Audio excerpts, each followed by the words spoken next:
Pat Fallon. Congressman, welcome back. Thank you for joining us.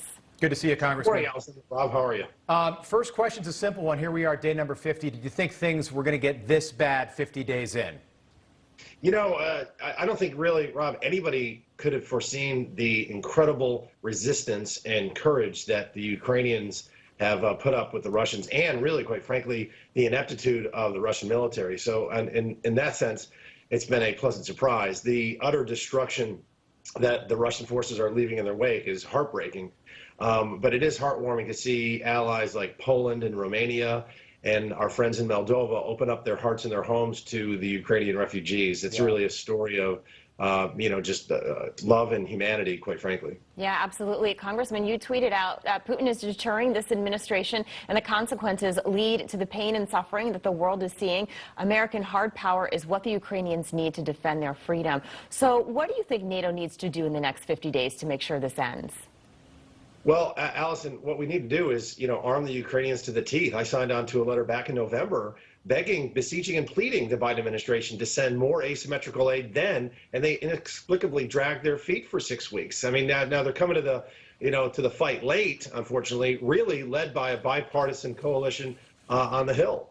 And, we just saw the administration announce yesterday an $800 million aid package, which does include things the Ukrainians need and wanted and been begging for. I believe it's about 300 Switchblade drones, which is they're incredible power. It's a great munition because it can loiter and then it can really attack with precision into the heart of the enemy. That's something they needed. I've been calling for artillery pieces, and we are finally sending them some 155 howitzers, which is great, 40,000 artillery shells, but also we need to send them more asymmetrical aid as well. More javelins, which we are, but harpoons and stingers, S-300s to shoot down Russian jets. If we give the Ukrainians the tools, I think the outcome will surprise the world. So let me ask you about that. You brought up that aid package that was just announced by the White House.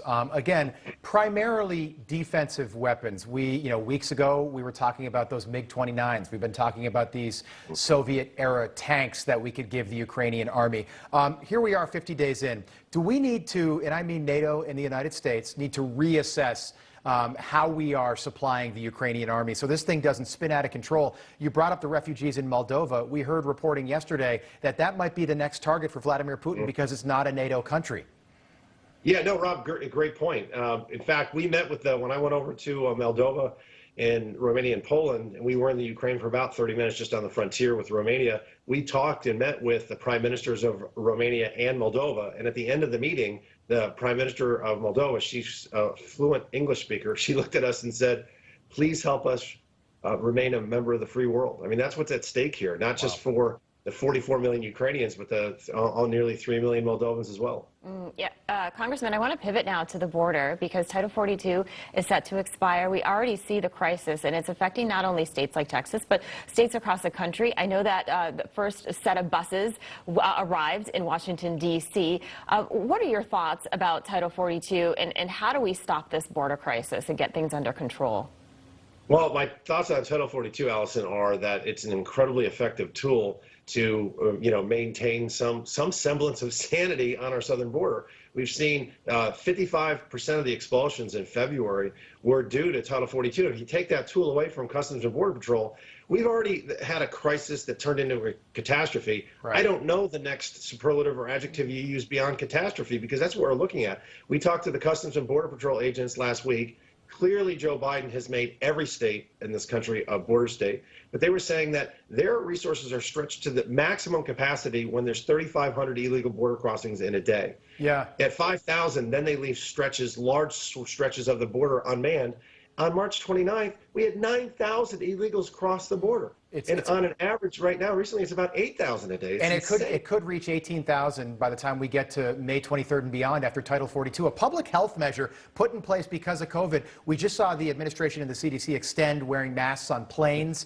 We are all American citizens living with COVID restrictions right now. It should be the same at the southern border. And if you don't want to use COVID as an excuse, use the fentanyl crisis. That is also a public health crisis. I want to get your reaction to what the governor of Texas, Greg Abbott, said yesterday. If Joe Biden doesn't want to come to the border, basically, we'll bring the border to you. Take a listen.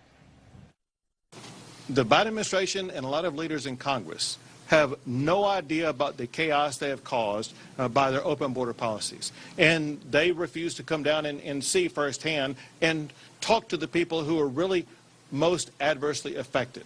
And if they're not going to come to the border, I'm going to take the border to them in Washington, D.C. They experienced early this morning exactly what communities in Texas experience every single day. Okay, so Jen Psaki said from the briefing room yesterday she doesn't like stunts and the administration doesn't appreciate the stunt. And I'm thinking about, well, what about those Texas Democrats that flew to Washington to protest the voting rights bill? How about that for a stunt? What do you make of that, and does this continue? Right now, 2 buses have arrived in the nation's capital from your home state of Texas. Rob, Jen Psaki is a stunt on a daily basis, number one. Right. So I think we should send buses to Nancy Pelosi's mansion in San Francisco, and Joe Biden's beach house in Delaware, and Chuck Schumer's palace up in New York State, and hell, send them to Boston and Martha's Vineyard and all the other blue states that don't understand the crisis, or probably, I don't know if they understand it or don't care. But what about, there is a crisis in this country when you have, as Rob, you just alluded to, 100,000 opioid overdose deaths last year. That's unbelievable. Yeah, Congressman, we'd send them to Rehoboth Beach, Delaware, to Joe Biden's beach house, but there's a wall around it. So they won't be able to get in. They won't be able to get into that. Congressman Pat Fallon. Walls work. Walls work. Apparently, they work at beach houses, I guess. Maybe not at the southern border. Congressman, great to see you. That's Texas Congressman Pat Fallon joining us. We appreciate it. Thanks, y'all. All right, we've got a lot more to cover this morning on Wake Up America. Before we go to break, don't forget to download our Newsmax app if you haven't already done